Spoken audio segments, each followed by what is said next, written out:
আরে সর্দার, এ আবার কে? তোর দাদা?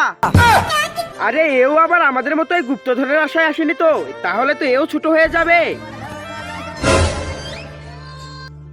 আরে তোমরা কারা আর আমাকে এখানে বেঁধে রেখেছো কেন? আরে আমরা তোমাকে বেঁধে রাখিনি, এইখানে একটা রাক্ষস থাকে, সেই তোমাকে বেঁধে রেখেছে। আরে তুমি তো এটা খুলতে পারবে না, একমাত্র বিটকেল ছাড়া কেউ খুলতে পারবে না। আরে এ তো সবকিছু ছিঁড়ে ফেললো। আরে সর্দার, এখান থেকে পালাও, নাহলে তো আমাদেরকে মেরে ফেলবে। আরে দাঁড়াও, এই তো আমাদেরকে সাহায্য করবে। আরে তুমি যদি আমাদেরকে এই বড় দানবের হাত থেকে বাঁচাতে পারো, তাহলে তোমাকে আমরা এই জায়গায় রাজা বানিয়ে রাখবো। আরে অনেক ক্ষুধা লেগেছে, এবার তো মানুষ খেতে হবে। আরে ওই তো ওই রাক্ষসটা চলে এসেছে। বন্ধুরা, তোমরা তো মেয়েদের ডান্স ভিডিওতে লাইক সাবস্ক্রাইব করো। আজকে দেখি প্রাণপ্রিয় মায়ের জন্য কে কে লাইক সাবস্ক্রাইব করে। যারা মায়ের ভিডিও ভালোবাসো না তারা লাইক সাবস্ক্রাইব থেকে দূরে থাকো। আরে আজকে তো তোকে মেরে ফেলবো।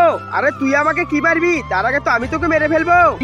মারো মারো, আরো জোরে জোরে মারো, আর ওকে মেরে ফেলো। আরে আমরা তো জিতে গেলাম, এবার তো এই পুরো রাজ্যটাই আমাদের।